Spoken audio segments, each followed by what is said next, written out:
Les vraies voix Sud Radio, 17h-20h, Philippe David, Cécile de Ménibus.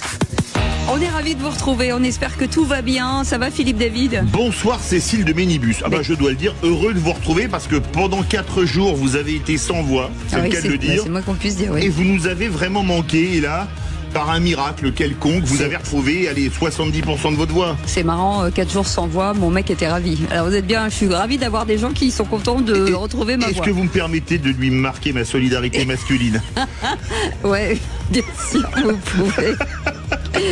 On l'embrasse, bien entendu. On embrasse Thierry, absolument. Ne vous inquiétez pas, quand je vais revenir à la maison, il va se passer des trucs. En tout cas, on est ravis de vous accueillir aujourd'hui, tous les jours de 17h à 19h. C'est les vraies voix. Allez, au sommaire de cette émission, c'est à 17h30, le grand débat du jour. La multiplication des arrêts maladie pose question, lance Bruno Le Maire. 10% d'augmentation depuis le Covid, selon le ministre de l'économie. Il envisage d'augmenter le nombre de jours de carence sans indemnité, au-delà de 3 jours actuellement en vigueur pour les salariés du privé, Philippe. Alors parlons vrai, pensez-vous que certains usent et abusent des arrêts de travail? Faut-il sanctionner les médecins qui délivrent des arrêts de travail abusifs, injustifiés? Les contrôles des personnes en arrêt de travail vous semblent-ils insuffisants? Et à cette question, lutte contre la fraude aux arrêts de travail, faut-il instaurer plus de jours de carence? Vous dites non à 78%. Vous voulez réagir? Zach prendra vos appels au 0826 300 300. Et notre experte pour en parler, Agathe Le Berder, qui est secrétaire générale adjointe de la CGT, ingénieur, cadre et technicien.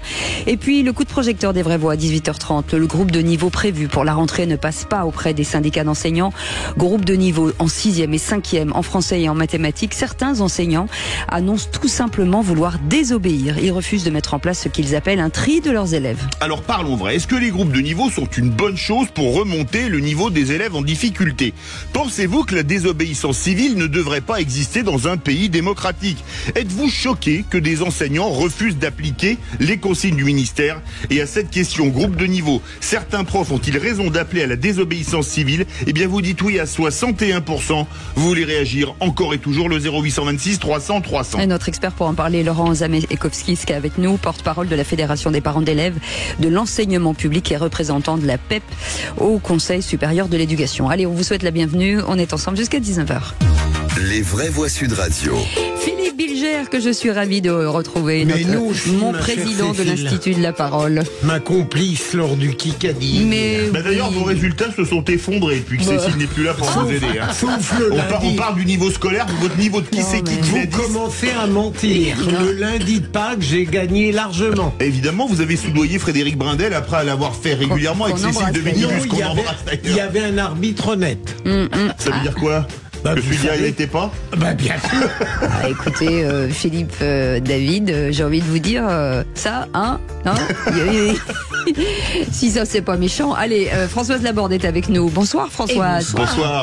Très proche du micro, Françoise, parce que vous êtes beaucoup trop loin. Ah mince. On a l'impression que vous êtes encore à Madère. Est-ce que ça va, là? Est-ce que ça va? Je vais faire comme Macha Merrill. Je vais parler très près du micro, comme ça. Parler. Ah, ça, c'était Macha Béranger. Ah oui, pardon. Macha Béranger. J'embrasse Macha Merrill. Mais c'est Macha Béranger, absolument. Je mélange les pinceaux. Et ça va, Olivier d'Artigol? Vous m'avez fait réfléchir, Cécile de Ménibus. Ah bon, pourquoi quoi? Ma compagne n'a jamais perdu la voix pendant 4 jours, mais j'essaierai bien une journée juste. Message subliminal. On embrasse Coco. Allez, Nacho, bonjour. Ah ouais, c'est sous. Je vis dangereusement. Et si vous saviez... Ouais, parce que moi qui suis une vraie féministe, je pourrais. Vous n'êtes pas très loin de moi. J'ai une question. J'ai une bonne Olivier droite. d'Artigol, parce que ça sonne au standard. Vous dormez où ce soir finalement? Et pour les 10 prochaines années, vous avez un chez à vous? Pau, j'ai décalé le retour. Mais on est au bord du cave à Pau, c'est très bucolique, c'est beau. Oui, mais on tombe dans le Gave aussi, facilement.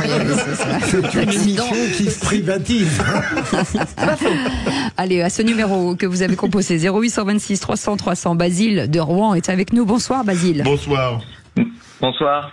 Basile, bienvenue. Vous habitez à Rouen, tout va bien?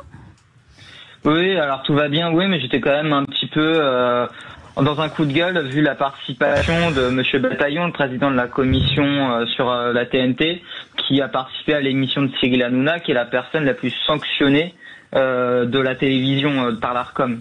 Ouais. Bah écoutez, vous bougez pas, on va en parler dans un instant.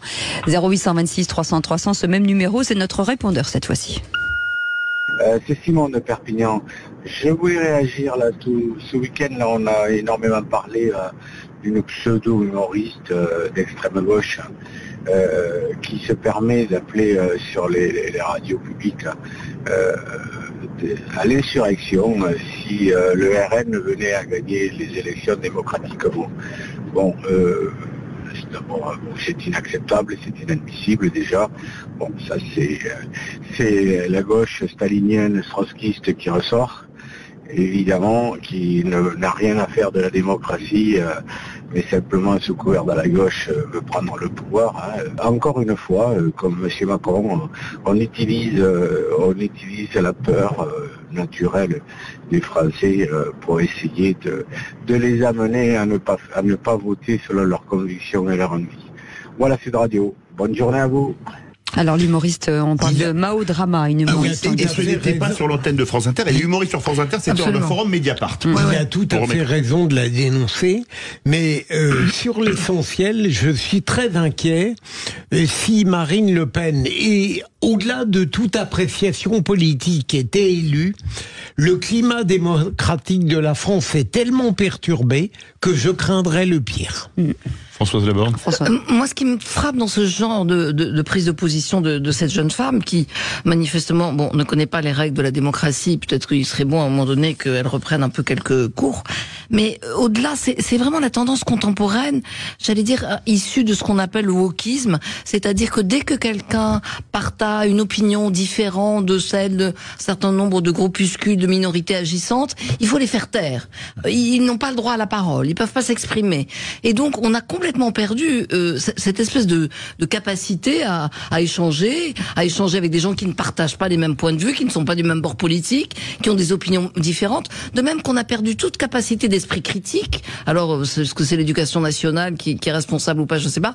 Mais en tout cas, il y a ce fossé-là et cette idée que si tu n'es pas d'accord avec moi, eh bien, tu n'as pas le droit même de parler ou d'exister. Ouais. Ce qu'on voit avec cette idée, regardez ce qui se passe en Écosse, c'est pratiquement la même chose. Oui, c'est tout à fait juste, surtout qu'il ne faut pas oublier que la politique a été est là, et le débat public, médiatique, contradictoire, pluraliste, y compris la capacité de construire de l'altérité, essayer de voir en l'autre ce qu'il peut y avoir de choses justes qui nous a échappé, nous permet justement de ne pas basculer en guerre civile.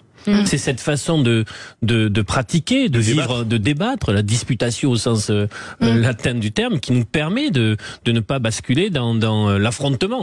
Après, il faut quand même dire que c'est très très minoritaire, ceux qui ont ce scénario en tête. Ouais. Et puis jusqu'à présent, ils jettent essentiellement des boîtes de soupe. C'est ça.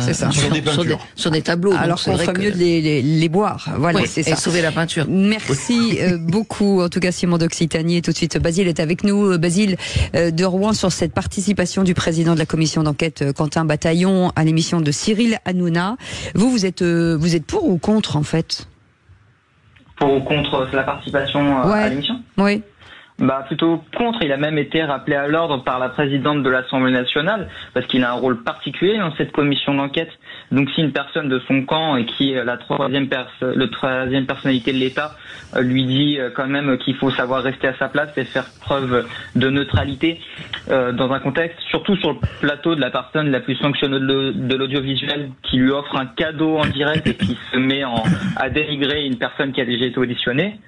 Et ça vaut quand même le fait de se poser la question que cette personne continue ou non à être dans cette commission d'enquête. Il faudra, je pense, qu'elle démissionne. Philippe Billier. Il est clair que le député et le président Quentin Bataillon a fait une erreur. L'émission, m'a-t-on dit, s'était correctement passée et il a été piégé lorsqu'on lui a posé une question sur Yann Barthès. Il a une réponse qui me convient tout à fait, mais évidemment maintenant on met en doute très légitimement son impartialité. Piégé, il a pas, enfin piégé, on lui a simplement demandé ce qu'il pensait Yann Barthès, il a dit qu'il le trouvait arrogant. Moi je trouve que c'est extraordinairement révélateur. Pardon, très court. Révélateur du comportement des élus à l'égard de la radio et de la télévision. Ils sont fascinés, quoi. C'est de lapin dans les phares. Donc ils font n'importe quoi, ils disent n'importe quoi, et c'est absurde en effet qu'ils soient rendus à cette émission. En tout cas, Basile, vous restez avec nous, vous êtes notre vraie voix et vous pourrez commenter l'actualité avec elle. Et puis le qui c'est qui l'a dit surtout. Et là, il faut vous entraîner. Il y a Olivier d'Artigol. On vous laisse vous entraîner un petit peu, on revient dans un instant. Il y a Philippe David. Juste après la pause, les 3 mots dans l'actu avec Félix Mathieu et le réquisitoire du procureur. C'est Bardella qui, pour la 2e fois, refuse de participer à un débat, une fuite ou une tactique. On en parle dans un instant. Soyez bienvenus, c'est les vraies voix jusqu'à 19h. Les vraies voix Sud Radio, 17h-20h, Philippe David, Cécile de Ménibus. Si vous venez de nous rejoindre, on est ravis de vous retrouver. Philippe Bilger est avec nous en grande forme, comme Olivier d'Artigol, chroniqueur politique, et Françoise Laborde, journaliste, ancienne membre du Conseil supérieur de l'audiovisuel. On dit l'ARCOM aujourd'hui, Françoise. Oui, tout passe. Ouais. Dans un instant, les 3 mots dans l'actu avec Félix Mathieu. Félix, de quoi parle-t-on ? On va parler de ces perquisitions qui visent Édouard Philippe à la mairie du Havre, de la porte-parole du gouvernement qui sème le trouble en évoquant un attentat déjoué le week-end dernier avant de rétro-pédaler. En fait, c'était il y a un mois. Et puis du président de la commission d'enquête sur les fréquences TNT qui va sur C8 chez Hanouna pour critiquer l'émission quotidienne de Yann Barthès, tollé dans les oppositions. Même la présidente de l'Assemblée le rappelle à l'ordre. En 3 mots, ça donne perquisition, cafouillage et TNT. Allez, on en parle dans un instant. Tout de suite, le réquisitoire du procureur. Les vraies voix Sud Radio, le réquisitoire du procureur, Philippe Bilger. Et vous avez décidé, monsieur le procureur, de requérir au sujet de Jordan Bardella qui refuse à nouveau de participer à un débat sur les européennes. C'est pour la 2e fois. Il avait déjà refusé de participer à un débat et s'était fait remplacer par Mariani. À la rigueur, la première fois, on pouvait le comprendre d'une certaine manière. Il ne voulait pas être mis en difficulté sur le problème de la Russie. Mais la 2e fois, c'est plus discutable. Il se fait remplacer par Fabrice Légéry le 10 avril. Il devait intervenir dans un débat à RFI et à France 24 et il décrète qu'il considère que le débat est trop tôt, trop précoce. Là, ça commence à faire beaucoup et je me demande si malgré l'excellente apparence que Jordan Bardella a et qui plaît beaucoup au-delà de ses opinions politiques, il ne tombe pas dans une sorte de peur parce que, évidemment, dans un débat, on est questionné sur le fond et peut-être est-il plus brillant dans la forme qu'il n'est profond dans le fond. Olivier d'Artigol. J'ai vu un dernier sondage où le RN est à plus de 30 et la liste macroniste décroche. Donc il est dans une situation très favorable. Il y avait un autre argument que j'ai trouvé pas très élégant concernant son absence du premier débat sur Public Sénat. Il avait dit je vais pas aller sur TV Coquelicot de mémoire, laissant entendre que c'était une audience de seconde zone, comme si là il refusait d'aller à Télémiosotis ou TV Tulipe. À force, ça crée quand même quelque chose qui commence à prendre les apparences d'une supériorité ou d'une peur. Alors l'autre lecture, c'est en effet de dire que peut-être qu'ils ne peuvent pas se frotter au débat contradictoire qui peut durer 2 heures, sur lequel des failles peuvent apparaître. Ça, c'est les prochains débats qui nous le diront, parce qu'il va bien falloir à un moment donné qu'ils rentrent dans l'arène. Françoise Laborde. Ou 3e hypothèse, il applique la règle appliquée en son temps par François Mitterrand pour commencer. Moins on parle, plus on est populaire. Dans ce pays, quand on regarde la courbe de popularité des femmes et des hommes politiques, souvent c'est ceux qui s'expriment le moins qui ont la meilleure courbe. Cette courbe est ascendante. Très haut ou Nicolas Sarkozy. C'était la théorie Pilan. C'était la théorie absolument de Pilan, qui était le conseiller de Mitterrand après celui de Chirac. Et donc comme il est dans une pente ascendante, en effet, il a tout intérêt à continuer à être un peu comme ça absent, parce que il y a en effet toujours le risque d'avoir un faux pas au moment d'un débat, et que plus on se tait, plus on est populaire d'une certaine façon. Est-ce que on a le temps? Non. Très bien. Mais c'est un joli sujet. Je vais en avoir combien comme ça? Allez, tout de suite les 3 mots de l'actu avec Félix Mathieu. Les vraies voix Sud Radio. 3 mots dans l'actu, Félix, qui sont perquisition, cafouillage et TNT. Des perquisitions à la mairie du Havre et au siège de la communauté urbaine. L'enquête vise notamment Édouard Philippe pour des soupçons de conflit d'intérêts autour d'un marché public. Cafouillage en plein compte-rendu du Conseil des ministres. La porte-parole du gouvernement annonce un attentat déjoué ce week-end. Le week-end dernier à Pâques, avant ce correctif quelques minutes plus tard. C'était en fait il y a un mois. Et puis quand le président de la commission d'enquête parlementaire sur les fréquences TNT dézingue Yann Barthès et son émission Quotidien sur le plateau de Cyril Hanouna, la présidente de l'Assemblée le rappelle à l'ordre. Les vraies voix Sud Radio. L'ancien Premier ministre Édouard Philippe visé par des perquisitions à la mairie du Havre et au siège de la communauté urbaine. Le parquet national financier a ouvert une enquête en septembre dernier sur des soupçons de prise illégale d'intérêt, favoritisme, détournement de fonds publics et harcèlement moral. Cela fait suite à une plainte de l'ancienne directrice générale adjointe de la communauté urbaine. Dans son viseur, une mission confiée à une association présidée par une adjointe au maire en juillet 2020. Édouard Philippe avait signé avec elle une convention pour l'exploitation et l'animation de la cité numérique du Havre. Des juristes de la communauté urbaine avaient alors émis des recommandations, des alertes sur la situation de conflit d'intérêts selon Le Monde, qui a révélé cette affaire en premier. L'association présidée par l'adjointe, seule candidate, devait toucher 2 154 000 € de compensation de services publics de la part de la communauté urbaine du Havre. On rappelle Édouard Philippe, ancien Premier ministre et surtout aspirant candidat à l'élection présidentielle. Est-ce qu'on peut croire tout ça n'arrive pas par hasard, Philippe? On se disait avec Philippe, on n'est pas complotiste. Mais je ne veux pas avoir mauvais esprit, mais il peut se faire qu'il y ait en effet des choses un peu douteuses, mais j'espère que ça n'est pas le début d'un second niveau de boule puante, comme on approche peu à peu d'une élection présidentielle, où il est clair que lui, qu'on l'aime ou pas, aura des chances. J'ai pas suffisamment d'éléments pour réagir, parce que nous verrons très précisément de quoi il en retourne. Il y a bien sûr ce timing politique, des boules puantes avant dans le paysage pré-présidentiel, on en a connu par le passé, mais pour l'instant il n'y a pas suffisamment d'éléments pour moi. Moi je partage pas mieux que mes camarades. Et ben voilà, très bien. Ils ont tout dit. Ça nous arrange en matière de temps. Deuxième mot, le mot cafouillage, celui de la porte-parole du gouvernement. Prisca Thévenot a semé la confusion lors de son compte-rendu du Conseil des ministres ce matin, annonçant qu'une tentative d'attentat avait été déjouée durant le week-end de Pâques. Enfin, en tout cas, c'est ce que tout le monde avait compris. Lieu de culte, justement, dont il a été question le week-end dernier à l'occasion du week-end de Pâques, avec 13 500 forces de l'ordre déployées partout sur le territoire. Grâce à cette mobilisation, nous avons pu mettre un arrêt à une tentative de passage à l'acte. Attentat déjoué en ce week-end de Pâques. La nouvelle est donc sortie un peu partout, sauf que, voilà, la porte-parole du gouvernement, relancée sur le sujet par les journalistes, a apporté cette précision en forme de rétro-pédalage quelques minutes plus tard. Non, ça a été rappelé ce week-end qu'il y en a eu un déjoué au début du mois. D'accord. Donc 2 mars, parce que là nous sommes au mois d'avril, donc comme ça vous n'avez pas une autre. Mais merci de repréciser, parce que j'ai sûrement pas été claire et je m'en suis rendu compte en entendant vos différentes questions. Donc merci à vous. Précision qui a son importance effectivement. Ironie du sort, quelques minutes avant ça, la porte-parole du gouvernement avait annoncé cette nouveauté désormais dans ses comptes rendus du Conseil des ministres. Il y aura un peu une minute anti-fake news. Il y a un certain nombre de mauvaises informations, parlons français, qui circulent aussi bien sur des reprises, mais également sur nos réseaux sociaux. Et voilà, sur les réseaux sociaux, et même parfois apparemment dans la bouche des responsables gouvernementaux. Là, elle est en pôle position pour le prix de l'humour politique. Troisième mot, TNT, on parle des fréquences télé et pas de l'explosif, bien évidemment. Oui, quoique, c'est une scène qui a bien du mal à passer dans les oppositions. Le président Renaissance de la commission sur les fréquences télé, celle-là même qui avait auditionné les responsables des émissions Touche pas à mon poste et Quotidien, Quentin Bataillon a cru audacieux d'aller sur le plateau de Cyril Hanouna, sur C8, donc pour y dézinguer le concurrent Yann Barthès de l'émission Quotidien. Je crois que c'est la première fois que je me suis énervé, entre guillemets, vous avez vu que je suis un garçon plutôt calme, énervé sur les auditionnés, parce qu'en fait vraiment il y a une attitude assez arrogante dès le début, qui refusait de répondre à nos questions, tout simplement. Donc je posais une question et il regardait les gens du RN, tant mieux qu'ils regardaient les gens du RN, mais c'est eux qui répondaient à autre chose. Donc à un moment c'était quand même pas vraiment l'exercice, donc on leur l'a rappelé de manière polie. C'était très important cette séquence, parce que c'est le sujet du pluralisme.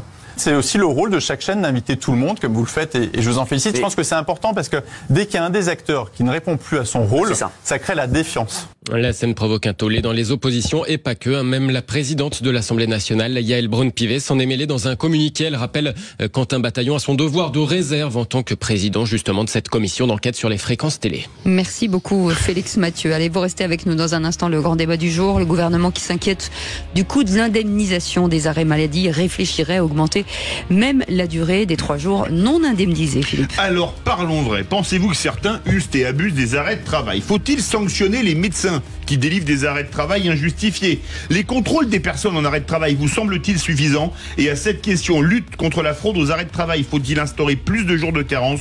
Vous dites non à 82%. Vous voulez réagir? Zach attend vos appels au 0826 300 300. Et notre invitée Agathe Leberder est avec nous, secrétaire générale adjointe de la CGT, ingénieur, cadre et technicien. Bonsoir. Merci d'être avec nous. Petite question avant de partir en pub. Est-ce que entre le patient et le médecin, qui faut-il sanctionner?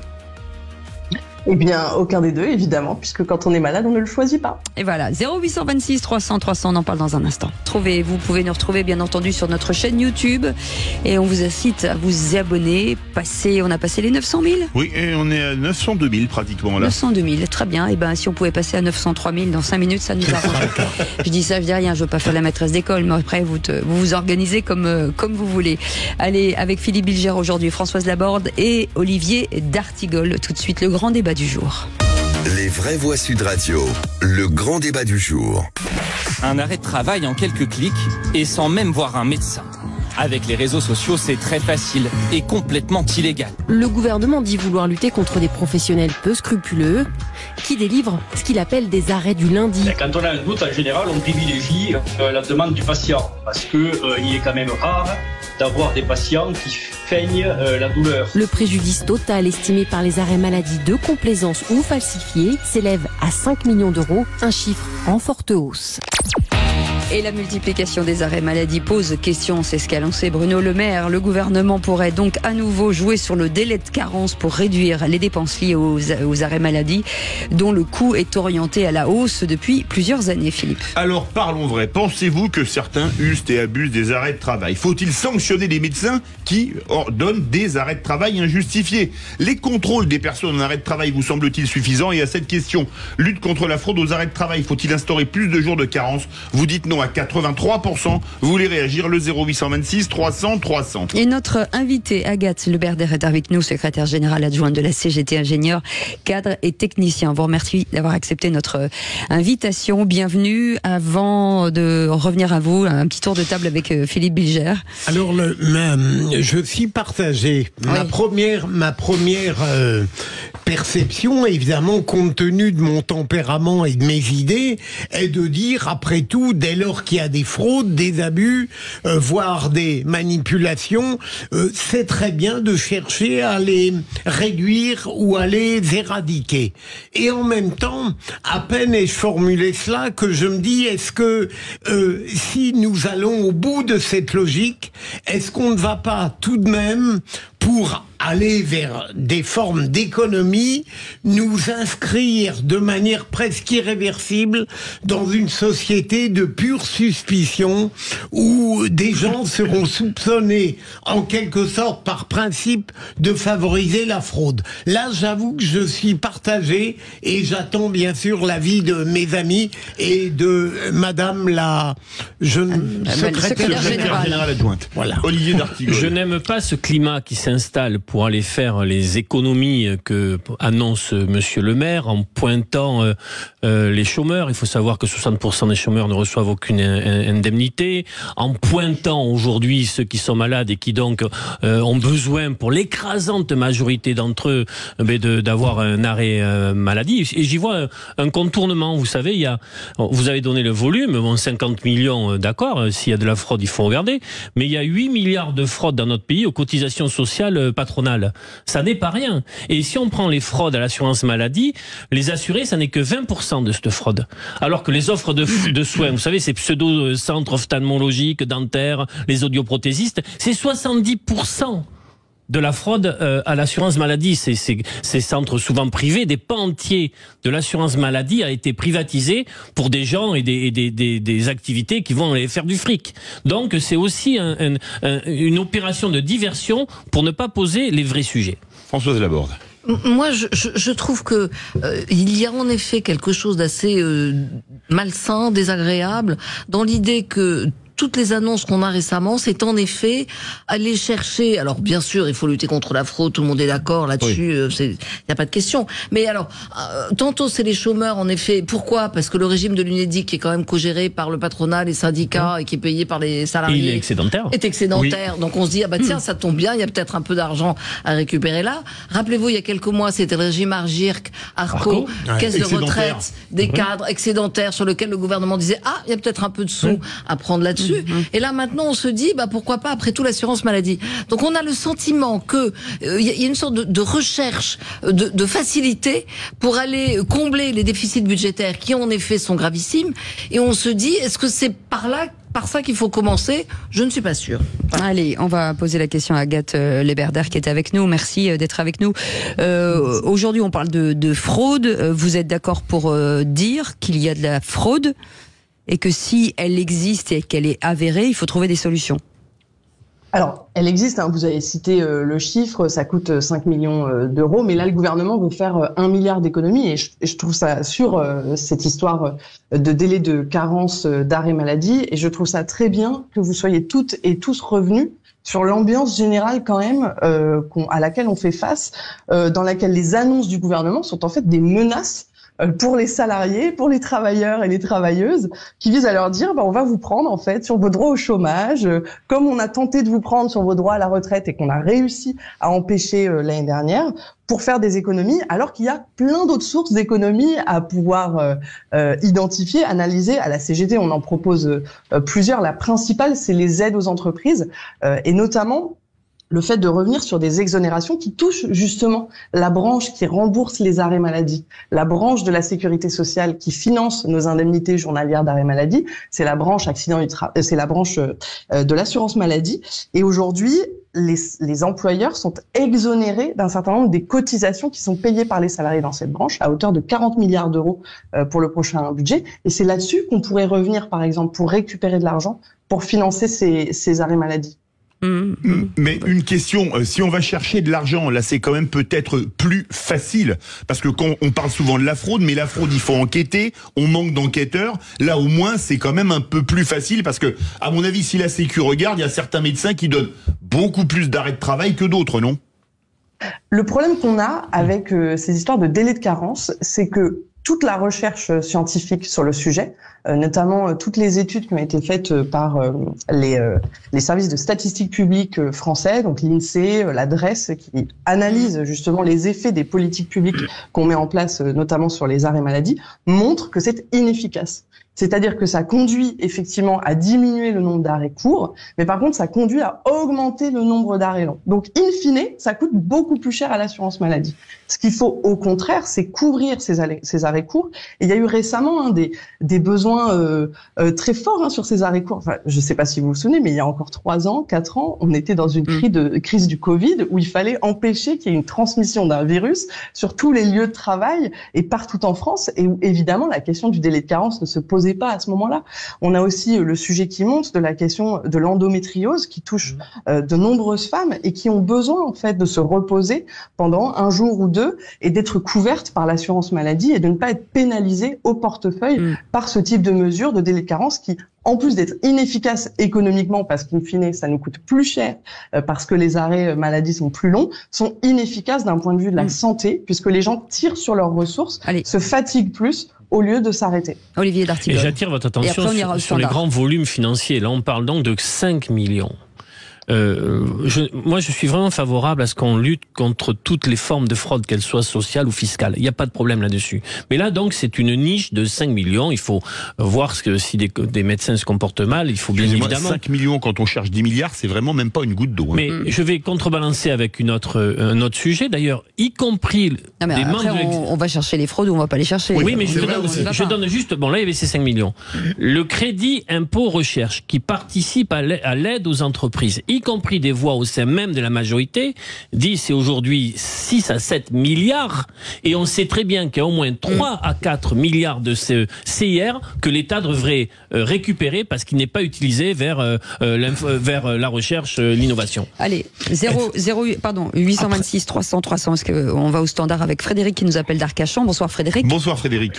Bonsoir à tous. J'espère que Cécile se porte bien maintenant. Écoutez, oui, ça va. J'ai une voix d'homme, mais ça va passer. Oh non, quand même pas. Non. Écoutez, moi, je vais vous dire, les mesures de ce gouvernement, franchement, c'est vraiment scandaleux. On a une fraude aux prestations sociales qui est abyssale. Hein. Bon, personne trop d'accord sur les chiffres, mais on est au moins 30 milliards. On a des dérapages budgétaires dans les fonctionnements au niveau de la fonction publique, personne n'est là-dedans, et on va taper sur les chômeurs, les gens malades. Bon, les chômeurs, excusez-moi, mais je pense que la grande majorité, ils sont pas en truandant ni rien, parce que quand vous êtes chômeur à 50 ans, vous savez, c'est pas évident. Quant aux gens, qui sont malades le lundi matin, excusez-moi, vous savez, ça a toujours été. Jadis, il y a quelques années, il y avait ce qu'on appelle les médecins de chez Sécurex qui venaient taper à la porte, savoir si vous étiez bien malade. Bon, pour moi, je trouve ça assez minable, si vous voulez. Je trouve ça vraiment minable. Il n'y a pas d'autre terme. Parce que là, c'est vraiment, c'est à la fois facile et lâche, si vous voulez. Tout ça pour 500 millions, enfin bon, au point où on en est. C'est franchement, voilà. Restez avec nous, Frédéric. Basile est avec nous de Rouen. Oui. Basile, une réflexion peut-être avant de repasser la parole aux vraies voix. Rebonjour, je suis assez d'accord avec Frédéric. Moi, je trouve que c'est toujours sur les mêmes qu'on tape. Alors que si on veut un autre chiffre, c'est 800 000 accidents du travail qu'on a chaque année. Et parmi ces gens-là, il y a des gens qui sont éternellement touchés et parfois dans la mort. Alors, c'est toujours la dégradation des conditions de travail. Il y a quelques années, on a supprimé les CHSCT. Peut-être que si on permettait d'éviter des accidents du travail, ça permettrait d'éviter qu'il y ait des arrêts de travail. Alors, il y a des choses à réfléchir là-dessus. Je pense aussi qu'il faudrait renforcer, c'est le promesse d'ailleurs d'Emmanuel Macron, de renforcer les inspecteurs du travail. Alors peut-être que pour éviter les coûts des arrêts de maladie, il faudra peut-être faire déjà attention aux salariés. Restez avec nous, Basile. Merci, Philippe Bilger. Je suis toujours un peu gêné quand j'entends une syndicaliste de la CGT, évidemment intelligente, vous l'avez démontré, mais je me demande tout le temps si elle a le droit de parler librement. Philippe Sud Radio, parlons vrai. Non, mais je veux dire, est-ce que... Tournez la caméra quand on regarde les commissaires politiques, Philippe. Le pouvoir aurait-il proposé quelque chose de remarquable? Est-ce que vous l'auriez admis? C'est une bonne question. Oui. Non, on va être clair sur la discussion aujourd'hui. Elle porte sur nos cotisations sociales. Enfin, je veux juste rappeler parce que souvent on l'oublie. En fait, la sécurité sociale, c'est quand même le fruit de nos cotisations en tant que salariés. C'est nous qui travaillons, c'est nous qui produisons, c'est nous qui cotisons.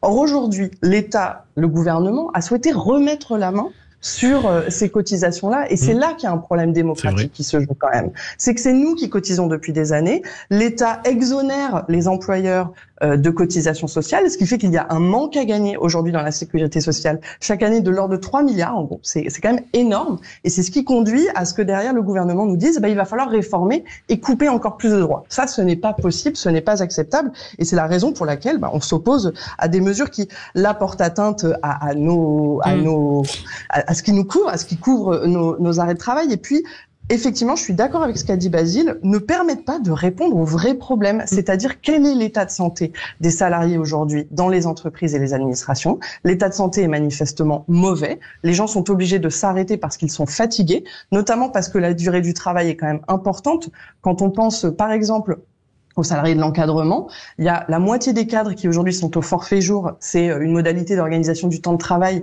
qui fait qu'on ne décompte pas les horaires et ça les conduit à exploser leur temps de travail. On est en moyenne à 44h30 par semaine et ça génère de la fatigue et ça peut in fine générer ce qu'on appelle des burn-out, de l'épuisement professionnel. Et ça, face à ça, le gouvernement ne fait rien et je suis d'accord avec ce qu'a dit Basile sur le besoin de remettre en place des contre-pouvoirs dans l'entreprise. Il y avait avant les CHSCT, ils ont été supprimés par Emmanuel Macron en 2017, il faut les remettre en place. Et puis des contre-pouvoirs dans la vie au travail avec l'inspection du travail qui aujourd'hui est en manque de 400 postes d'inspecteurs et d'inspectrices du travail en France sur les 2000 qu'il devrait y avoir pour contrôler le droit du travail dans les entreprises. Alors, elle n'a pas répondu à votre question si elle avait une parole libre, mais en tout cas, elle dit des choses intéressantes. Olivier d'Artigol, parce que les Philippe entreprises... Bilger a vu qu'on était sur une ambiance un peu fête de l'humain, ça l'a inquiété. Olivier d'Artigol, les entreprises, c'est important, je rebondis sur ce que dit madame, les entreprises se plaignent aujourd'hui d'avoir un coût de production trop lourd, d'avoir des charges trop importantes. Est-ce qu'il faut rajouter encore... De mémoire, les entreprises sont aidées à hauteur de 140 milliards. C'est énorme. C'est pas que des aides, c'est des baisses de cotisations. Et dans ce chiffre, il y a en effet une politique très offensive de baisse des cotisations sociales patronales jusqu'à 0 au niveau du SMIC, ce qui a un effet d'aubaine puisque un pan entier du salariat français est tombé dans une forme de smicardisation. Ils sont assignés à résidence dans ce SMIC sans pouvoir jamais il y a eu une part aussi importante de gens au SMIC dans le salariat français. Donc il y a quelque chose qui dysfonctionne. Et les exonérations vont jusqu'à 2,5 SMIC de mémoire. Il y a donc ça ne va pas. Mais rappelez-vous, je termine là-dessus, au moment de la réforme des retraites, il a beaucoup été question du travail, de son sens, de son utilité, de sa soutenabilité. Et on a découvert qu'il n'y avait pas que de la pénibilité physique, mais de la pénibilité psychique, par des modes de management qui font que les gens n'en peuvent plus, qu'il y a une perte de sens. Et pour vivre un peu parfois des choses très dures ici au Vrai-Voix, c'est vrai qu'on a besoin d'être soutenu. Françoise Laborde, on va chercher le défibrillateur. Non, je voulais juste rajouter quelque chose, c'est que quand on regarde ce qui se passe en France et dans les autres pays, on a eu une politique en effet d'allègement liée au Covid, à toute cette période, etc. Et puis il y a eu de la relance économique. Les autres pays ont profité de la relance. Ils ont un peu modifié le cap, c'est-à-dire on a dit bah voilà, là maintenant il y a de la relance économique, on n'est pas obligé de continuer tous les allègements qui sont prévus, on va un peu modifier. Et nous en France on n'a rien fait, on continue sur la même voie. Et là en effet il y a une sorte de malaise où on dit tout explose le déficit et où est-ce qu'on va aller regarder? En effet, là où cotisent les salariés. Alors, je veux pas me rallier au discours, j'allais dire de la fête de l'humain. Non, je plaisante. Mais oui, je trouve que il y a quelque chose, il y a une faute de gestion et qui interpelle quand même parce que on a raté ce rendez-vous de la relance. Et ce qui crée la richesse, c'est la relance économique avant tout. C'est pas en allant faire des économies de bout de chandelle à droite et à gauche dans les fonds sociaux quels qu'ils soient. Voilà, vous, en tout cas, merci beaucoup Agathe Leberder d'avoir été avec nous. Merci à vous. Secrétaire générale adjointe de la CGT, ingénieur, cadre et technicien. Merci beaucoup de nous avoir accompagnés pendant ce débat. Dans un instant, le qui c'est qui l'a dit avec Basile. Ouais, de Rouen. Oui. Ouais. Oui. Et il est fort, Basile. Je suis sûr qu'il est fort. L'impression. Ouais. Allez, on joue dans un instant. On fait une petite pause. C'est les Vrais Voix. 0826 300 300. Vous êtes les bienvenus jusqu'à 19h. À tout de suite. Les Vraies Voix Sud Radio, 17h-20h, Philippe David, Cécile de Ménibus. Et cette classe de CM2, parce que parfois c'est niveau CM2 avec Olivier d'Artigol. Je dirais plutôt CE2, mais il faudra faire les offs de l'émission. Oui, il faudrait. Ouais. Oh mon Dieu. Françoise Laborde est avec nous et Philippe Bilger est avec nous aussi. Et nous avons récupéré Basile qui nous appelle de Rouen. Ça va Basile? Ça va toujours. On est prêt? Oui. On envoie le jingle? Allez, c'est parti. On envoie le jingle. Les Vraies Voix Sud Radio, le quiz de l'actu. Et ce quiz de l'actu, on va démarrer tout de suite avec une question à 1 point. Fastoche, j'ai envie de dire. Qui c'est qui l'a dit sur la hausse des impôts? Ce serait stupide économiquement. Basile. Gabriel Attal. Non, Bruno Le Maire. Bonne réponse d'Olivier d'Artigol, Bruno Le Maire. Olivier d'Artigol qui marque 1 point. Il regarde son portable quand il y a les réponses. Ah non, j'ai envoyé attention, hein. Non, il envoie des messages. Je compte sur vous. Non, il envoie des messages avec des petits cœurs. Mais ça va pas. Je sais pas. Mais Françoise, qu'est-ce que vous venez faire? Non, mais il faut préciser. Comme en début d'émission, il a dit qu'il voulait que sa femme se taise une journée. Non, mais il a une compagne extrêmement intelligente et réactive. C'est pour ça qu'elle réagit au petit cœur, d'ailleurs. Et c'est marrant, il a le coup rentré dans les épaules. Vous êtes fait engueuler, Olivier d'Artigol? Non. Ça va très bien. Vous pouvez maintenant témoigner de vos souffrances dans les Vraies Voix. Qui c'est qui l'a dit à 3 points, Basile? Qui c'est qui l'a dit sur la réduction des allocations chômage? Les chômeurs n'abusent pas tant que ça. Et c'est un maire de grande ville. Ouais. Un ou une? Un. Basile? J'ai pas la réponse. Et l'ex-mari, entre guillemets, d'une personnalité présidentielle. Non. Pécresse. Non. Non. L'ex-mari d'une personnalité. Ils n'ont pas été mariés, ils ont été en couple. Hollande. C'est pour ça que je mets entre guillemets. Oui, il est maire d'une grande ville. Il est maire d'une grande Maire ville d'une et grande son ville. ex-femme, entre guillemets, est présidentiable. Qu'est-ce que tu... Alors là, franchement... Oui. Présidentiable pour le coup qui vient. Bon, Oh là là. Langochat, bah non, Oui, c'était Louis Alliot. Alliot, j'allais dire. Alliot, bien sûr. Ouais, mais Là, c'est niveau 3e année de maternelle, hein. Désolé. Hein. Ouais, mais... Oui, mais Alliot Sud Radio, ça va. Hein. N'y pense pas. C'est Un pas garçon mal. auquel on ne pense pas. Allez, allez-y. C'est à vous, Cécile. Des groupes de niveau aussi sur Sud Radio. Ouais, c'est ça. Oh, comment il vous a bâché, Basile. Qui c'est qui l'a dit? 3 mots, mon cher Basile. 3 points. 3 points, oui. Je dis ce que je veux d'abord. J'ai été pas très à l'aise avec les propos du président de la République sur Gérard Depardieu. J'ai été pas très à l'aise. Oui, c'est elle a dit ça, oui. Ouais, c'est pas très beau. Basile. De bande privée. Aïe. Ah oui. En même temps, Oui, il y en a un qui a dit non, aïe ne faites pas d'abord, on dit pas hier, elle veut pas, elle veut que dise aïe. Je veux bien. Là, je demande la VAR. Vous avez droit au regard ce Non. soir de Sincèrement. Cécile. Philippe, on l'a dit exactement vous l'avez dit au même moment. Non, Tu as dit hier, j'ai dit aïe. Non, Philippe. Mais j'y crois pas, mais c'est invraisemblable. Alors, Mais il se battrait pour ça. Non, c'est impensable. Philippe Bilger. Ah non, je vous décris la scène. Olivier d'Artigol vient se lever d'un bond. Moi, Il je est vais prêt à vous faire aller. exclure du... Ne me pointez pas du doigt comme ça. Ils sont prêts à en venir aux mains. Mes amis, vous savez qu'on a fait 2 questions là. Oui. Je dis ça. On met 3 points à qui, Cécile? Philippe Bilger. À qui il pose la question? Non, Execo. La prochaine fois, dites aïe, Qui c'est pas c'est hier. qui l'a dit à 1 point? Je dirais demain. Basile, je doublerai le nombre de chorégraphes hip-hop qui dirigeront un centre national chorégraphique d'ici 2026. C'est facile, Basile. Dati. Non, mais c'était à Basile. Ah merde. Moins 3. Oui, moins de 3 pour toi. Non, mais pas de points. Je suis désolée, Basile, excusez-moi.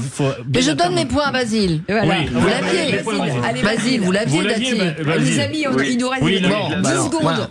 Allez, 10 secondes, c'est pour Basile. Il était dans la bande. Basile. Écoutez bien, Basile. Oui, on a compris, Philippe Bilger. 2 points. Cet acharnement à mon encontre est déloyal et scandaleux. Basile. Qui a dit ça? Il vient de démissionner.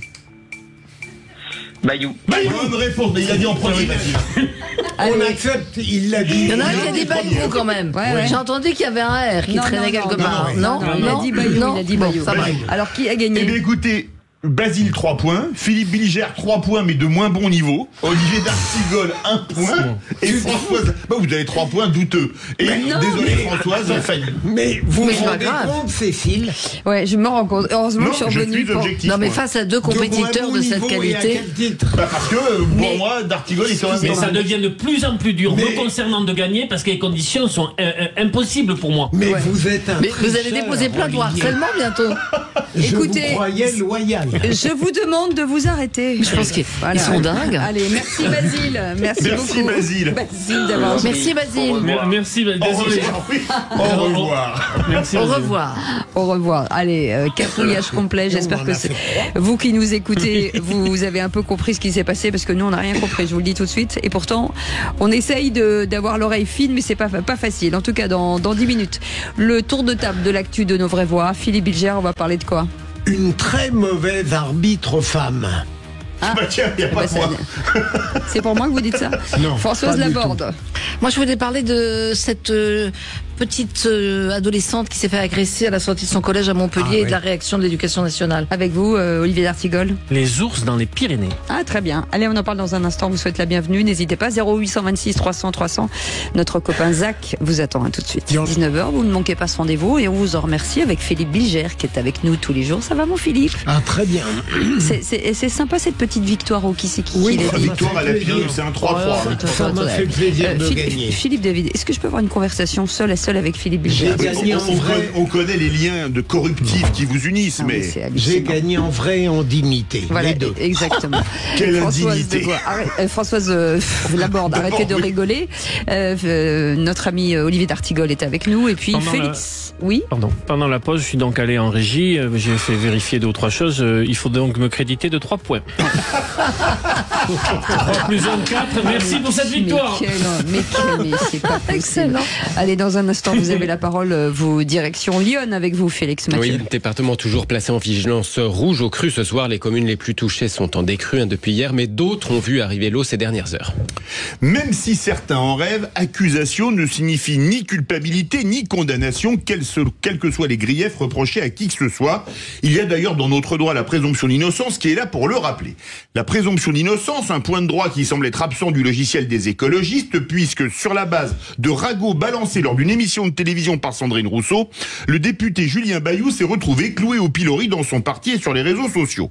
Mais ce n'était rien par rapport à ce qui lui est arrivé ce week-end, puisque, après une plainte de son ancienne compagne qui l'accuse de harcèlement moral et d'abus de faiblesse, il a décidé de claquer la porte du groupe parlementaire et du parti. Il avait pourtant sauvé son siège après un vote des députés de son groupe, mais les adhérents de ELV ont entamé ce week-end une, je cite, grève militante en signe de protestation avec appel au témoignage à charge et à la délation contre l'intéressé. Des méthodes à cheval entre les procès de l'Inquisition et les procès staliniens. On est d'ailleurs heureux pour Julien Bayou qu'il ait quitté le parti. Ça lui évitera peut-être une séance publique d'autocritique comme l'exigeait l'Khmer rouge il y a quelques années. Bref, dans le monde merveilleux des écologistes, les appels à la délation et au témoignage à charge ont remplacé l'état de droit et la présomption d'innocence. Marie Toussaint, la tête de liste écologiste aux européennes, avait dit au micro de Sud Radio que le but des écologistes était de sauver le monde et pas de l'emmerder. Vu le monde qu'il nous prépare, merci surtout de ne pas le sauver. Philippe Bilger. Vous avez absolument raison, Philippe, et ça rejoint quelque chose que j'ai trop cité, l'avocat américain célèbre qui disait aujourd'hui, lorsqu'il n'y a pas de procédure, le grand drame dans les réseaux sociaux, c'est la culpabilité par accusation. Et d'une certaine manière, c'est ce qu'a subi Julien Bayou. C'est scandaleux. Et il faut rappeler qu'il y a une procédure judiciaire en cours. En plus. Il y a une procédure judiciaire en cours.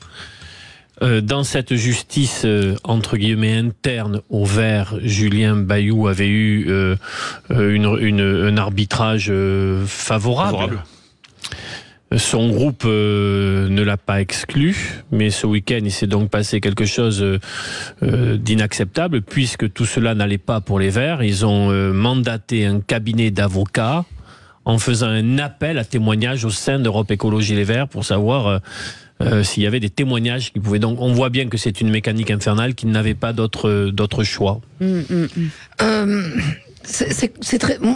Enfin, moi, je suis féministe, donc j'ai toujours tendance à privilégier la parole des femmes qui ont été battues, et c'est vrai qu'il y a une procédure en cours contre... Là, il n'y a aucune violence, hein. Non, mais il y a une procédure... harcèlement moral et abus de faiblesse. Il y a une procédure en cours. Peut-être qu'il faudrait revenir à un système qui fait qu'en effet, quand il y a une procédure en cours, il faut pas continuer. Julien Bayou a démissionné, c'est tant mieux. Enfin, il a jugé bon de le faire. Du parti. Moi, il est parti, oui. Du parti, il a démissionné. Du parti, oui, pardon, pas son siège de député. Mais moi, je regrette que à la France Insoumise, il n'y ait pas le même type de comportement avec des affaires de violence. De violences qui sont pas acceptables.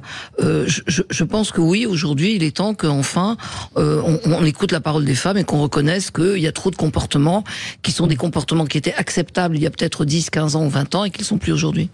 Mais là, pardon. Non, j'allais dire, ça n'est pas pour l'instant. Oui, 2 secondes, mais ça n'est pas avéré pour l'instant. Ah oui, justement, Françoise, écouter la parole des femmes, mais surtout avoir le droit de la questionner. Bien sûr, bien sûr. Fondamental. Bien sûr. Allez, tout de suite avec vous, Félix Mathieu, direction Lyon, département toujours placé en vigilance rouge au cru ce soir. Oui, avec les villes les plus touchées comme Chablis, où le pic a été atteint hier et la décrue qui s'est amorcée. À noter que les domaines viticoles ont, semble-t-il, été plus épargnés que redoutés, d'après les premiers bilans. Mais l'onde de crue continue à se propager plus en aval aujourd'hui, et le pic de crue était donc attendu ces dernières heures dans certaines communes. C'est le cas de Joigny, qui avait pris des mesures préventives. Nous sommes en ligne avec le maire. Bonsoir, Nicolas Sauret. Bonsoir. Et merci d'être avec nous dans Les Vraies Voix sur Sud Radio, maire de Joigny, mais aussi conseiller régional au développement économique. Merci d'être avec nous. Où en est-on ce soir à Joigny? Vous avez des habitations qui ont donc été touchées? Pas encore. C'est une question de minutes ou de dizaines de minutes. Lyon monte extrêmement vite. Nous sommes en aval, vous l'avez dit, du Tonnerrois, du Chablisien qui ont été fortement touchés, mais ça monte vite. On était ce matin à 9h à 1m96, à 13h à 2m11, à 18h on est à 2m30. Ça veut dire que là, d'ici d'ici une heure, je commence à avoir des rues qui vont être barrées. Nous avons préventivement aidé des habitants à surélever ce qu'ils pouvaient surélever, notamment dans leur sous-sol, dans leur cave. Nous avons identifié les personnes vulnérables pour être en capacité de les évacuer si ça devait être le cas, en préparant bien sûr des appartements, des studios qu'on a à notre disposition en cas d'urgence. Bref, on anticipe. Alors nous, on a beaucoup tiré d'expérience de la crue de 2018, parce que chez nous, elle avait été majeure. On était monté à plus de 3 mètres. Toute la zone d'activité de la ville avait été inondée. Il avait fallu évacuer tout le monde. Donc on avait gardé des écrits de ce retour d'expérience, puis c'est encore bien présent dans les mémoires. Donc voilà, la chance qu'on a eue finalement dans cet épisode de crue-là, c'est que celui-ci, on a pu l'anticiper. Donc ça monte toujours, si j'ai bien compris, à l'heure qu'il est. Vous savez pas jusqu'à quand et vous savez pas encore quelle va être l'ampleur des dégâts matériels. Alors selon les modélisations de Vigicru, le pic devrait être atteint demain en fin de matinée, autour de midi. On m'annonce une montée à 2,70 m. Donc 2,70 m, ça veut dire que j'ai toute une partie de la ville, la rive gauche, qui est les pieds dans l'eau, sans parler évidemment des caves, des sous-sols qui seront totalement inondés. Mais après, entre les modélisations et la réalité, on préfère anticiper le pire, donc on est prêt au pire, donc on est prêt à une montée des eaux plus importante encore, vu ce qui s'est passé dans le sud de Lyon.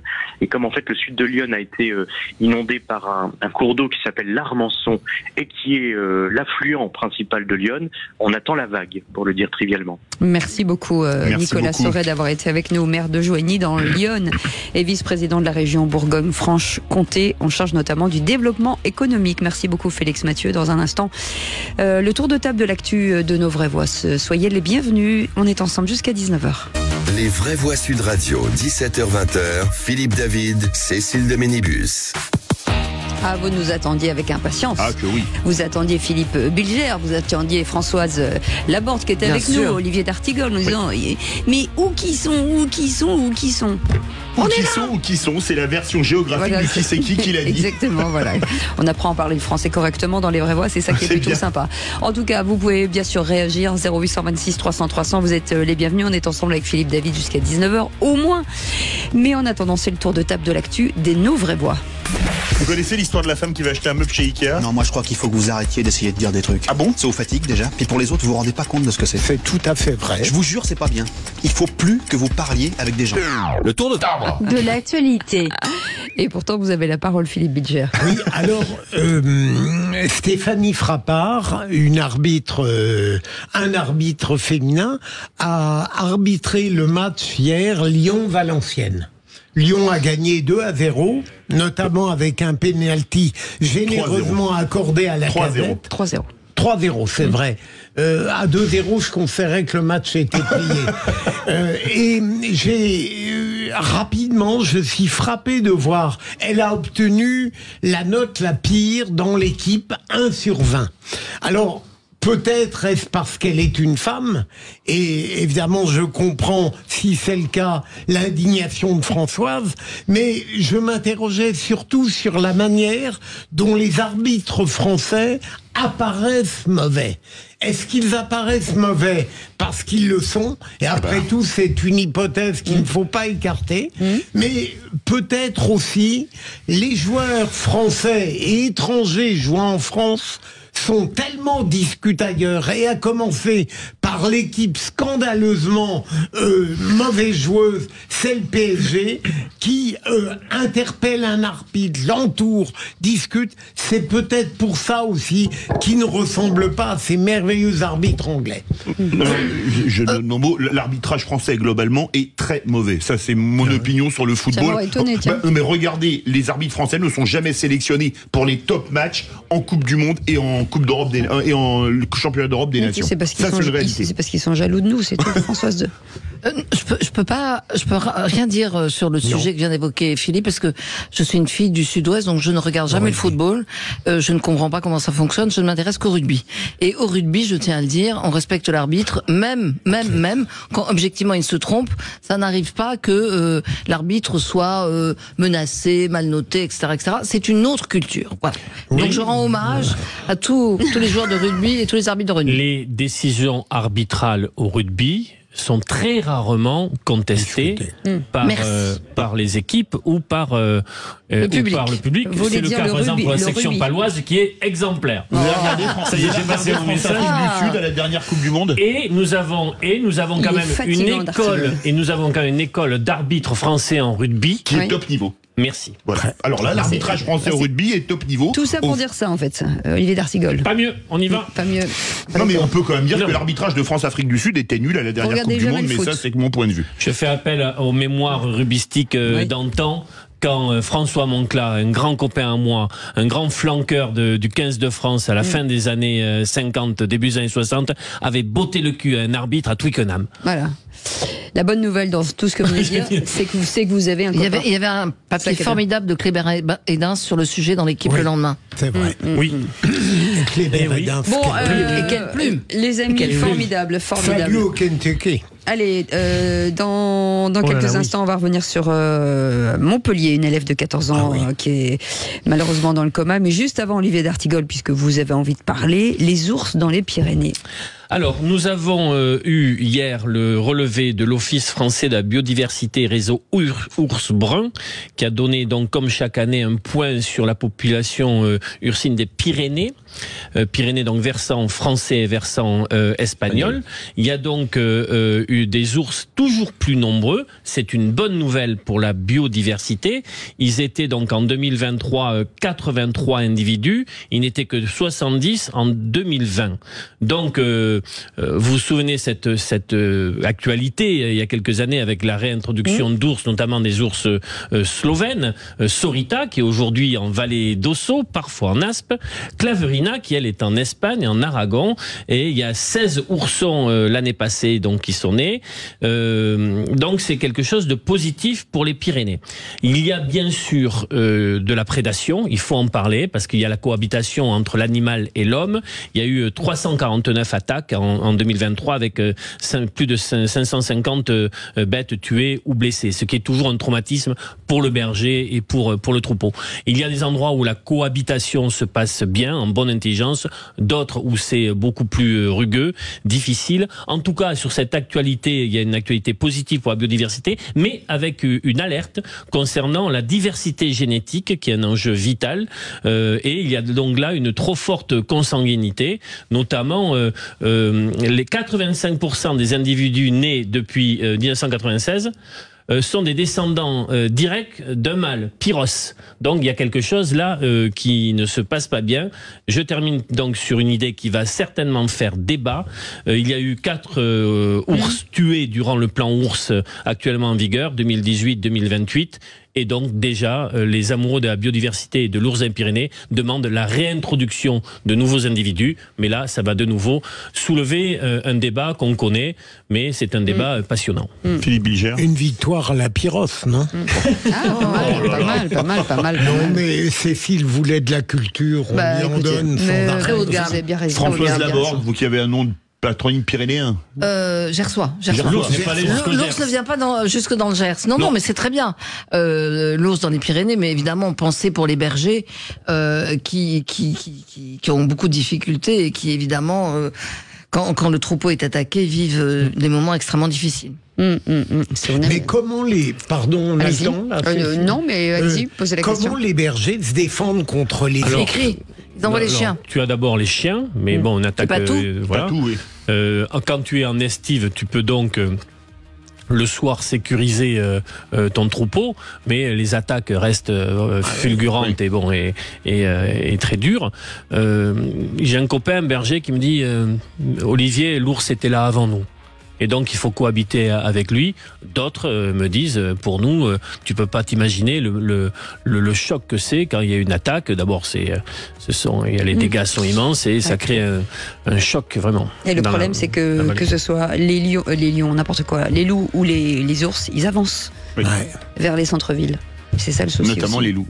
Notamment les loups. Pas les ours. Pas trop les ours. Attendez, ça va venir. Et les lions, Cécile, je sais pas. Les lions, c'est plus bas. C'est beaucoup plus bas. Non, mais, Olivier d'Artigol, je prends des pastilles contre la gorge, qui visiblement sont un peu alcoolisées. Et donc je pense que ça me perturbe. Les psychotropes dans tes pastilles. Il se peut que je dise n'importe quoi avant la fin de cette émission. Et c'est déjà le cas. Je vous ferai les lions. Je vais Vous êtes un drôle de zèbre. Non, attendez, je raccroche l'antenne et je m'occupe de D'Artigol. À tout de suite. Les vraies voix Sud Radio, 17h-20h, Philippe David, Cécile de Ménibus. On est ravis de vous retrouver comme tous les jours avec Françoise Laborde qui est avec nous, avec Olivier D'Artigol, Philippe Bilger bien entendu. Il y a quelques instants, c'était le tour de table de l'actu des vraies voix. On a fait un tour d'horizon. On n'a pas le tour d'horizon de Madame Laborde sur cette petite jeune fille à qui il est arrivé un petit malheur, même un grand malheur.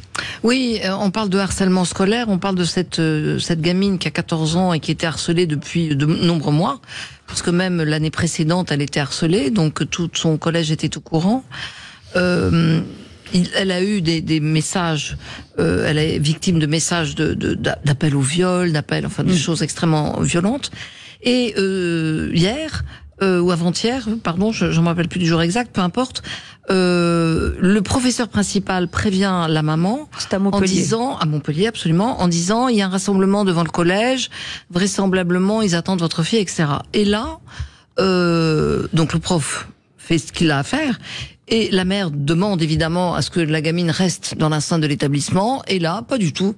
La vie scolaire considère que vous la laisse sortir et elle se fait tabasser, elle est dans le coma. Sa vie n'est pas en danger, ses jours ne sont pas en danger, nous disent les médecins, mais enfin elle est dans le coma, elle se fait tabasser. Et là, je suis absolument, effondrée, folle de rage, de constater l'incurie de l'éducation nationale. Alors on va créer une cellule psychologique, mais bon sang, bonsoir, c'est pas voilà, ça sert strictement à rien. La rectrice est absolument désolée. Madame Belloubet, ministre de l'Éducation nationale, se rend sur place, elle fait part de son émotion, mais on s'en fout, voilà, on s'en fout. Arrêtez de créer des cellules psychologiques, arrêtez d'être ému, faites votre job. Votre job, c'est quand une élève est harcelée, prenez des mesures. Alors, on nous dit, mais l'harceleuse, entre guillemets, a eu 3 jours d'exclusion l'année précédente. Ben, ça suffit pas.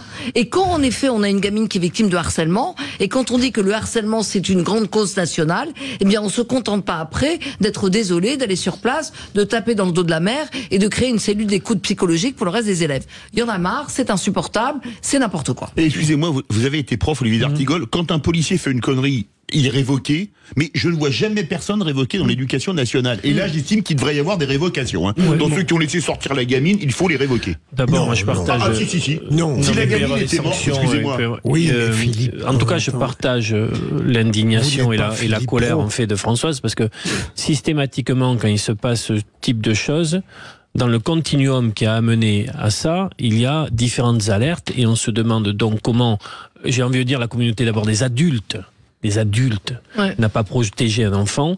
Et il semblerait, il y a eu des témoignages aujourd'hui de la mère et de la grand-mère, qu'il a été demandé à ce que cet élève soit accueilli en vie scolaire jusqu'à que sa mère vienne la chercher à la sortie de l'école. Parce qu'il y avait sur les boucles WhatsApp qui circulaient l'information, le rendez-vous comme quoi elle allait se faire taper dessus à la sortie. C'est très précisément ce qui s'est passé.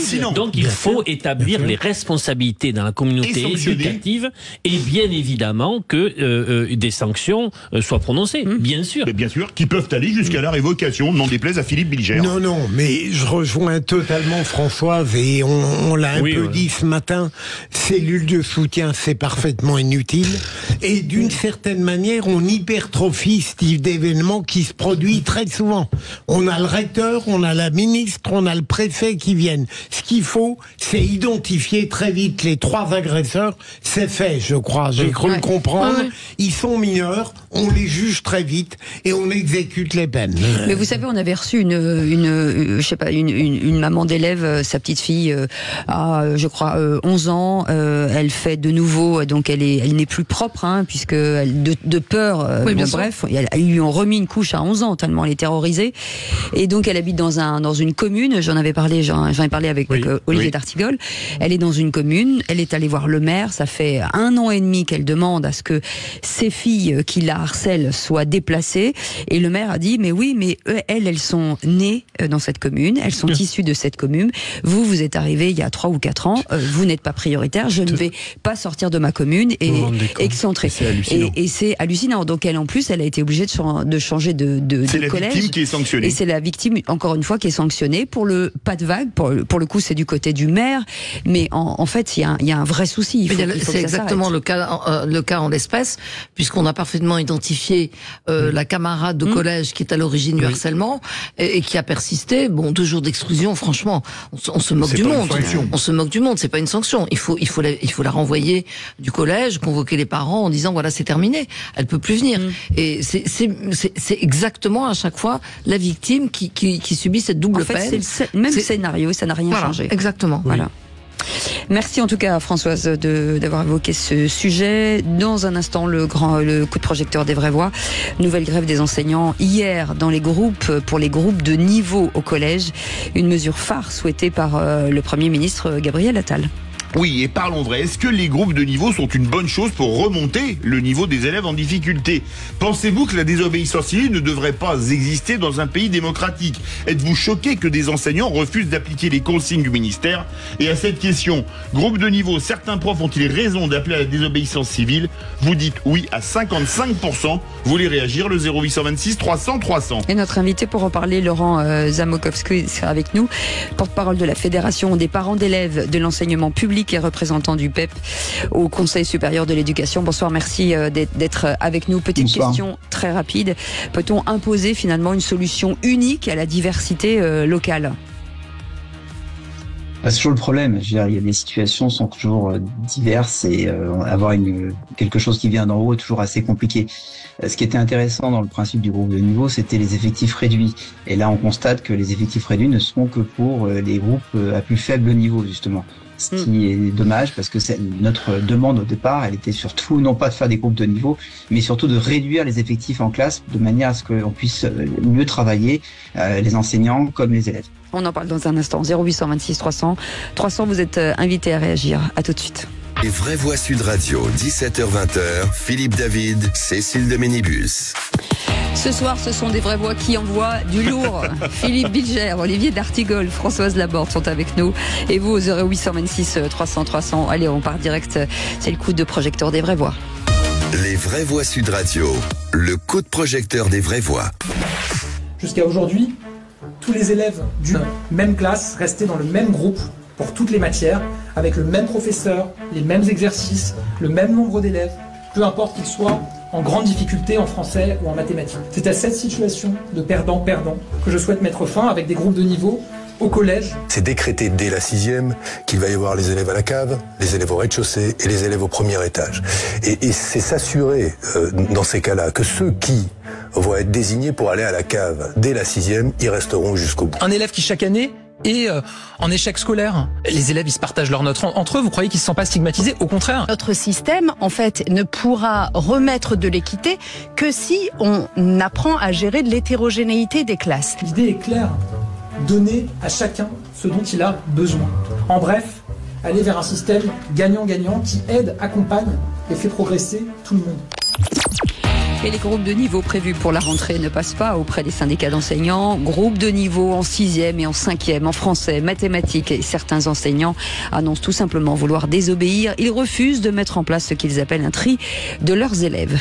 Alors, parlons vrai. Est-ce que les groupes de niveau sont une bonne chose pour remonter le niveau des élèves en difficulté? Pensez-vous que la désobéissance civile ne devrait pas exister dans un pays démocratique? Êtes-vous choqué que des enseignants refusent d'appliquer les consignes du ministère? Et à cette question, lutte contre la fraude aux arrêts... Non, c'est l'autre question, pardon. Il y a eu une erreur de copier-coller. À la question, je vais vous le dire, Philippe, David, ne vous inquiétez pas, je suis là. On va aller sur le sondage Twitter. Groupe de niveau, certains profs ont-ils raison d'appeler à la désobéissance civile? Et vous dites oui à 55%, vous voulez réagir, le 0826 300 300. Et notre expert pour en parler, Laurent Zamekowski, porte-parole de la Fédération des parents d'élèves de l'enseignement public et représentant de la PEP au Conseil supérieur de l'éducation. On vous souhaite la bienvenue, merci d'être avec nous.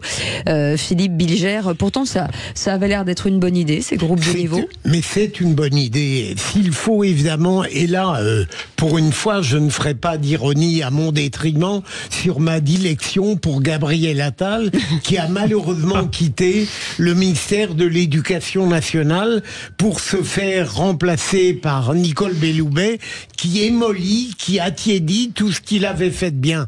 Mais la philosophie éducative développée par Gabriel Attal avec les groupes de niveau me paraissait relever d'un principe de bon sens. Alors je ne dis pas, parce que j'ai lu des choses depuis, que c'est facile à mettre en œuvre et même que c'est possible. Mais puisqu'il faut répondre à l'excellente question de Sud Radio, je trouve extrêmement grave que des professeurs, au prétexte de leur opposition au groupe de niveau, à ce qui est mis en œuvre, justifie une désobéissance civile qui est profondément contre l'esprit démocratique. Je pose juste une question et je termine.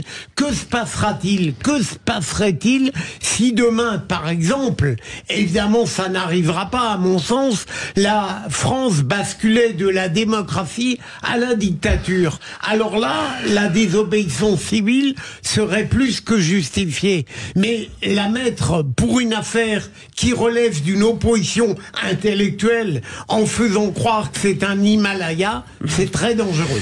Rapidement, les inégalités scolaires sont le reflet des inégalités sociales, elles sont même aggravées, donc c'est un échec patent.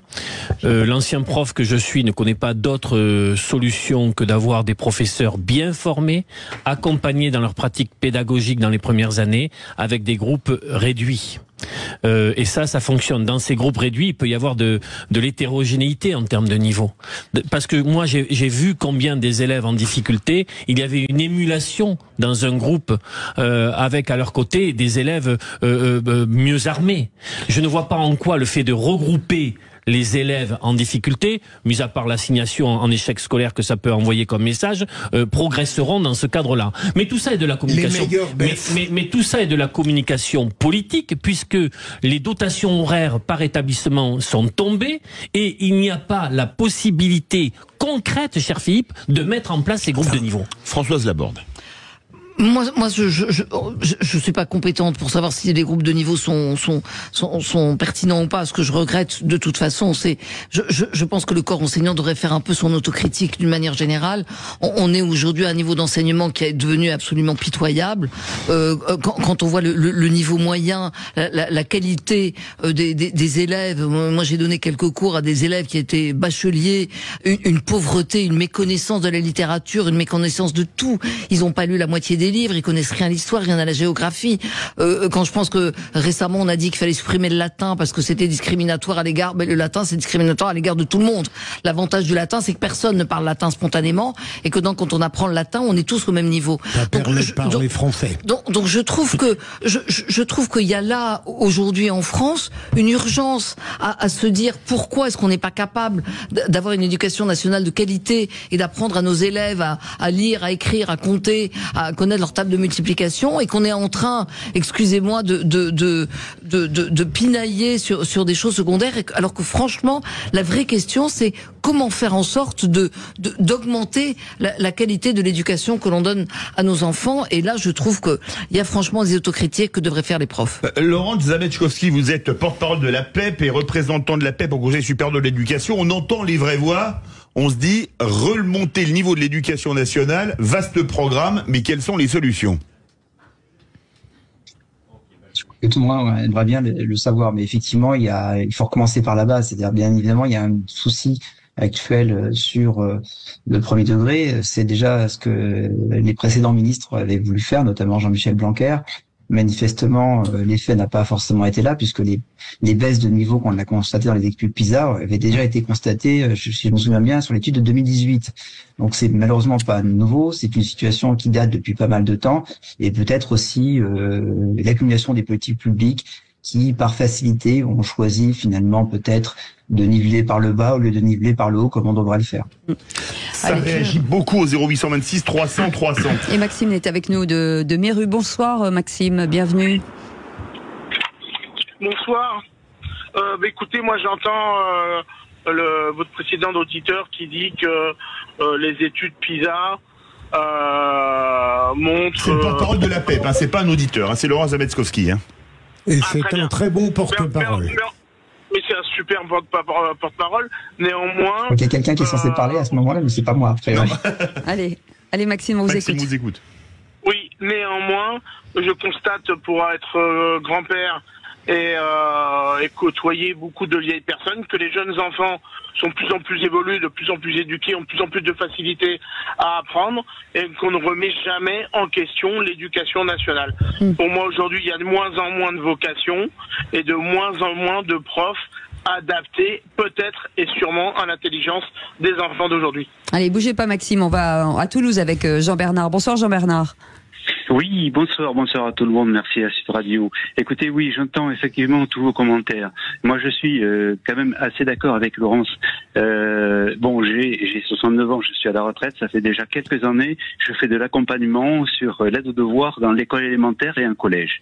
Bon, qu'est-ce qu'on peut dire aujourd'hui? On s'aperçoit qu'effectivement, on a un certain nombre d'enfants qui ne peuvent pas suivre un cours normal. Je m'aperçois qu'en école élémentaire, une pauvre professeure des écoles est obligée de faire des devoirs différents et de niveaux différents entre différents élèves, avec 25, 28 élèves en classe. Alors on dit il faut diminuer le nombre d'élèves par classe. Cela va réduire, va automatiquement arranger les choses. Bon, moi je veux bien, mais c'est aussi une question de budget, et ça fait des années et des années qu'on en parle, mais on n'y arrive pas. Donc à un moment donné, il faut prendre d'autres mesures. Et ces mesures, je pense que ce sont des groupes de niveau. Moi, je pense que on ferait avancer beaucoup plus vite en mettant des groupes de niveau, en mettant des enfants qui ont davantage de difficultés, si on les met à 10, 15 dans une classe, ils avanceraient beaucoup plus vite que d'essayer d'être à la mesure des autres, qui au contraire, les autres sont ralentis par ceux qui n'arrivent pas à se mettre à ce niveau-là. Donc je pense que les groupes de niveau, c'est vraiment une bonne idée. Alors je vous dis ça parce qu'effectivement, je côtoie les écoles, et je sais aussi qu'il y a pas mal de professeurs, contrairement à ce qu'on peut dire, il y a pas mal de professeurs qui sont d'accord avec ce système. Absolument. Et je connais. Bougez pas Jean-Bernard, restez avec nous. Sandrine qui nous appelle de Saint-Médard, parce que vous êtes assez nombreuses. Bonsoir oui, Sandrine. Ça réagit beaucoup. Oui, bonjour.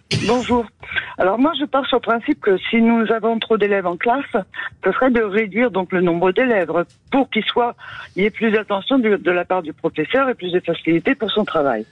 Donc à ce moment-là, créons des classes et faisons un petit bilan des professeurs, à dire au lieu de travailler 20 heures ou 25 heures, qu'ils travaillent un peu plus et qu'ils aient plus de classes.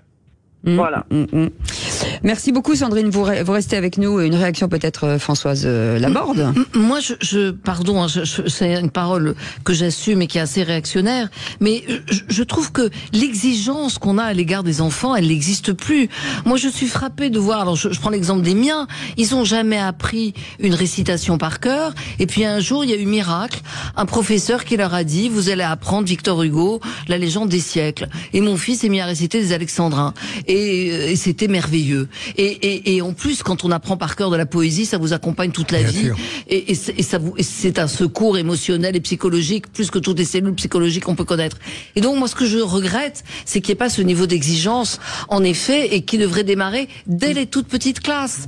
Les récitations qu'on apprenait quand on était dans les petites classes, c'est, pour ma génération en tout cas, moi j'ai 70 ans, c'était quelque chose de formidable. Et il y avait une exigence à l'égard des élèves. Et je trouve que cette exigence-là, elle se perd. Et c'est normal que la France perde de pied par rapport aux autres pays, parce qu'il n'y a plus cette exigence. Oui, peut-être une réaction, Laurent Zamekowski.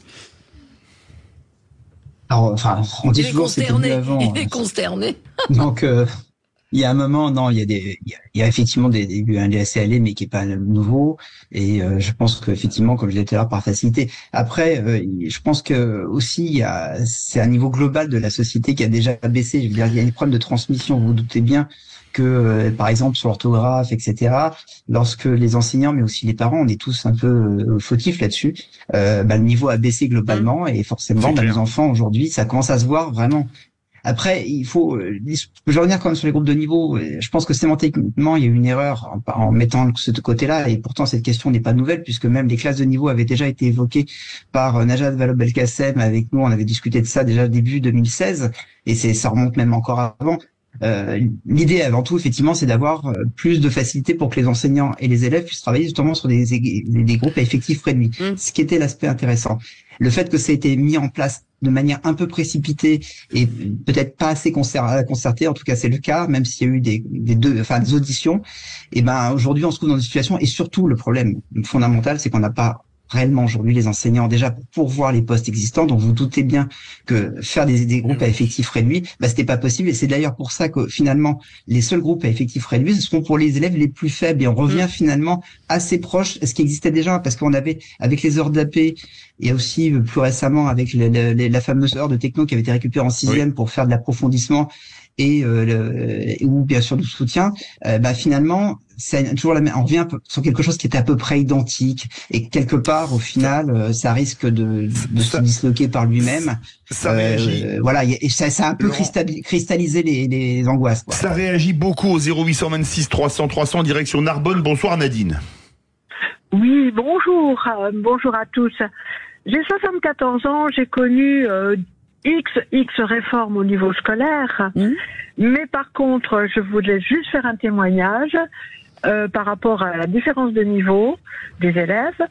Il y avait eu une erreur dans des exercices faits par des élèves. On avait donné les mêmes sujets et on s'est trompé au niveau direction d'une classe d'enfants soi-disant plus intelligents et les autres moins intelligents. On s'est trompé au niveau de l'intitulé et les élèves qui étaient taxés, si on peut dire, de moins bons, ils ont eu les meilleures notes.